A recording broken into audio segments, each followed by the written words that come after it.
കനത്ത മഴയിലും ആവേശം ചോരാതെ നെന്മാറ വല്ലങ്ങി വേല. പാരമ്പര്യ തികവാർന്ന ചടങ്ങുകളും പ്രമുഖർ അണിനിരന്ന വാദ്യമേളവും കണ്ണും കാതും നിറയ്ക്കുന്ന വെടിക്കെട്ടും പൂരപ്രേമികളുടെ മനം നിറച്ചു. ഉത്സവപ്രേമികളെ വരവേൽക്കാൻ നെന്മാറ വല്ലങ്ങി ദേശങ്ങൾ ഒരുങ്ങി നിന്നിരുന്നു. വരിയോല വായനയോടെ നെന്മാറ ദേശത്തിന്റെ വേലച്ചടങ്ങുകൾക്ക് തുടക്കമായി. 11:30 ഭഗവതിയുടെ കോലം കയറ്റിയതോടെ പഞ്ചവാദ്യത്തിന്റെ അകമ്പടിയിൽ 9 ആനകൾ അണിനിരന്ന എഴുന്നള്ളത്ത് ആരംഭിച്ചു. എഴുന്നള്ളത്ത് മൂലസ്ഥാനം നെന്മാറമുക്ക് വഴി നെല്ലിക്കുളങ്ങര ഭഗവതി ക്ഷേത്രത്തിന് സമീപമുള്ള ആനപ്പന്തലിൽ അണിനിരന്നു.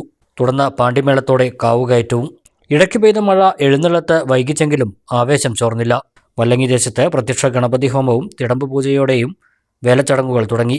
11:30 കോലം കയറ്റി പഞ്ചവാദ്യത്തിന്റെ അകമ്പടിയോടെ 9 ആനകൾ അണിനിരന്ന എഴുന്നള്ളത്ത് ആരംഭിച്ചു. വല്ലങ്ങി ബൈപ്പാസിന് സമീപമുള്ള പന്തലിൽ എഴുന്നള്ളത്ത് എത്തിയതോടെ പാണ്ടിമേളം തുടങ്ങി. തുടർന്ന് കാവു കയറി പ്രദക്ഷിണം നടത്തി ദേശത്തേക്ക് മടങ്ങി. മഴയിൽ വെടിക്കെട്ടും വൈകി. രാത്രി 7-ന് പൊട്ടിക്കേണ്ട വല്ലങ്ങി ദേശത്തിന്റെയും 7:30-ന് പൊട്ടിക്കേണ്ട നെന്മാറ ദേശത്തിന്റെയും വെടിക്കെട്ടാണ് വൈകിയത്. മഴ മൂലം വൈകിയെങ്കിലും കാഴ്ചക്കാരെ ആവേശഭരിതരാക്കി ഇരു ദേശങ്ങളുടെയും വെടിക്കെട്ട് നടന്നു.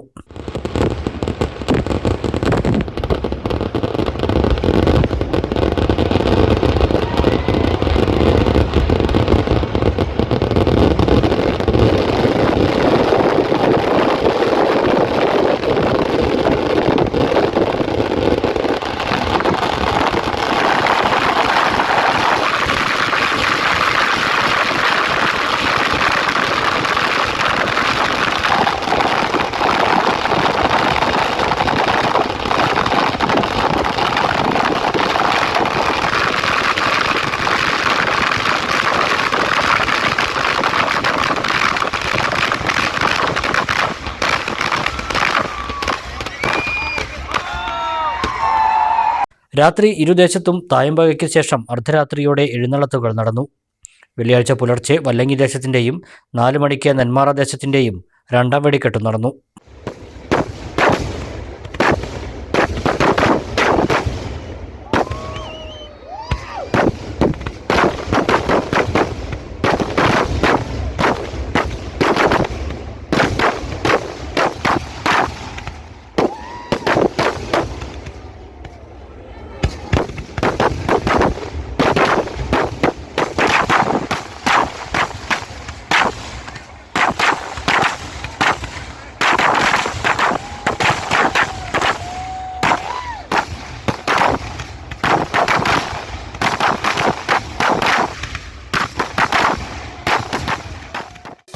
പാരമ്പര്യ തനിമയുള്ള ഡിസൈനർ ആഭരണങ്ങളുടെ ഏറ്റവും വലിയ കളക്ഷനുമായി മലബാർ ഗോൾഡ് ആൻഡ് ഡയമണ്ട്സ് നിങ്ങൾക്കായി ഒരുക്കുന്ന ഹെറിറ്റേജ് ജ്വല്ലറി ഷോ.